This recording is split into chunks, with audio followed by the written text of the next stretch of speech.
Si Roque talaga, no? Masyadong inaabuso ang social media. Nag-post mga kababayan, maraming salamat daw po sa mga kapatid nating mga Iglesia ni Cristo. Ipinost po, January 13, 2025, may rally daw ho mga kababayan. Join the historic INC rally at Luneta stand against injustice. Hindi naman po. Yan po ba ang pinaglalab? Nung narinig nyo ho mga kababayan, nung narinig nyo po yung dalawang host doon sa Net25 na nagsabing may rally pagkilos, ang ipinaglalaban po ba doon, ang sinabi nila, o ang ipaglalaban doon sa rally ay stand against injustice? Ang narinig ko doon, mga kababayan, kami po ay sumusuporta, no, kay Pangulong Bongbong Marcos. Tama ba yung pagkakaano ko? Ginagaya ko yung boses. Kami po ay sumusuporta kay Pangulong Bongbong Marcos tapos sisingit ko isa, na wag pong ipa-impeach ang vice-presidente. Yun daw ang sinasabi. No, pero hanggang ngayon po, mga kababayan, wala pa din tayong naririnig kung kailan yan. Alangan naman ho na si Roque, alam na yan. Tapos ako, pinsan ko, may pinsan ho ako. No, may mga pinsan ako na Iglesia ni Cristo. Siyempre, napakarekta. Kuya ako Nakababata sa akin yan. Psst, sabi ko, uy, check mo nga to. Totoo ba tong rally ninyo sa January 13, 2025? No? Sabi, wala naman po sinasabing ganyan sa amin. Wala pong abiso sa amin. Sabi ko, di ibig sabihin, bago mag-post yung Iglesia ni Cristo, kung meron mang ganito ho, mga kababayan, na pagkilos, na pag-rally, sila muna miyembro, doon muna sa loob ng simbahan, at saka ikakalat sa atin na hindi po kaanib ng Iglesia ni Cristo. Di ba? Sabi ni EWFS, walang ganyang tagubilin, Boss Mark, nauna pa sila. Kaya, mga kababayan, ang tinitle ko dyan, binabastos ni Roque ang Iglesia ni Cristo. Dahil pinapangunahan ni Roque. Pinapangunahan ng akla. Nung nag-aaklas. Ayan naman ang ginagawa nila. Nag-aaklas sila, di ba? Na-short lang po yung pagkakasabi ko. Naging akla. Pero aklas po yun. No, pinapangunahan ng mga nag-aaklas. Mga bossy. Pambabastos po yan. Di ba, Ma'am Lori Mamawag? Baka pinagsabihan, puwersang maitog at KOJC yan. Malamang ho. Pinagsanib. So ngayon, sabi ko, una, narinig natin doon sa mga host na yon, pagsuporta kay Pangulong Bongbong Marcos na wag nang i-impeach si Vice Presidente, wag nang itulak yung ganun. Wala naman pong sinasabing stand against injustice. Join the history INC rally at Luneta. Baka sila lang ho ito, Tapos, doon sa mga ibang puso, mga kababayan, tingnan nyo. Sabi ng mga kasamahan nila, fake naman daw ho. Wala namang katotohanan pala.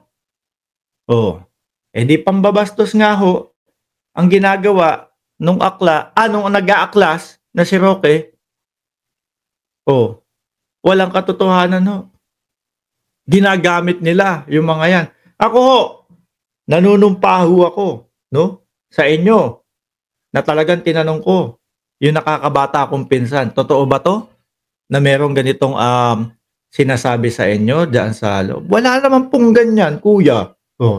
Pag hindi sumagot, wala, hindi sumagot. Baka busy, di ba? Ginagamit na po ng mga DDS, mga kababayan, yung Iglesia ni Cristo. No? Nananahimik po yung mga nananahimik po yung mga kapatid natin na Iglesia ni Cristo.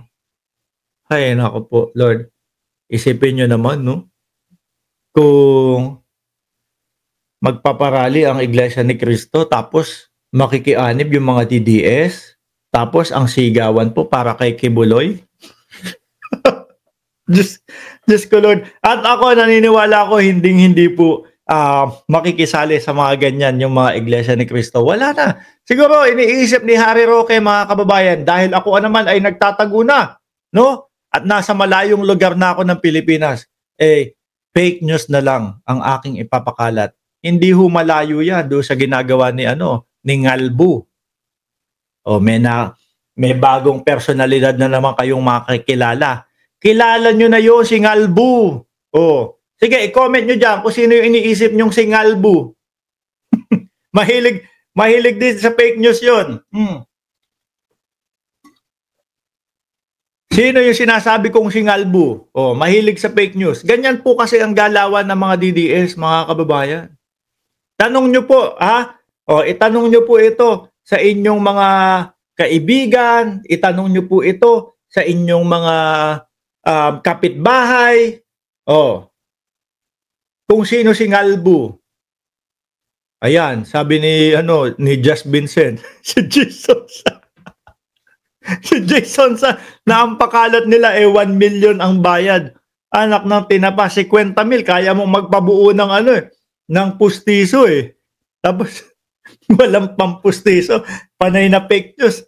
Ngalbo na po mga bossing. Ubus na po, lagas na po.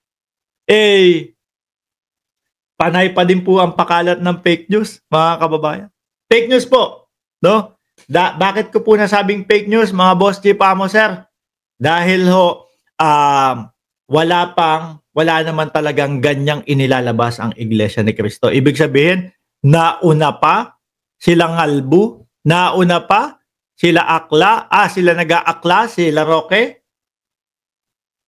Doon po sa mga miyembro talaga ng Iglesia ni Cristo. Fake news, mga boss. Ayan lang po. Kaya, huwag kayo sabi, Rosemary Hanola, bayaran! Yan lang ba? Alos, wala. Hindi na ako nasasaktan sa mga ganyan. No? Wawa naman mga DDS. Walang ma-comment. Yun na lang. Mark Ramos, alam nyo mas napaproud pa nga ako sa sarili ko pag sinasabi nyong bayaran ako. Bakit? Tignan nyo naman yung content ko. Nang-Alaska na lang ako. Pang-Alaska na lang ang ginagawa ko. Tingin nyo may politiko na magbabayad para sa akin. Para mga Alaska lang. Aba, ang galing naman ni Mark Ramos. Di ba mga kababayan? Mga Alaska na lang.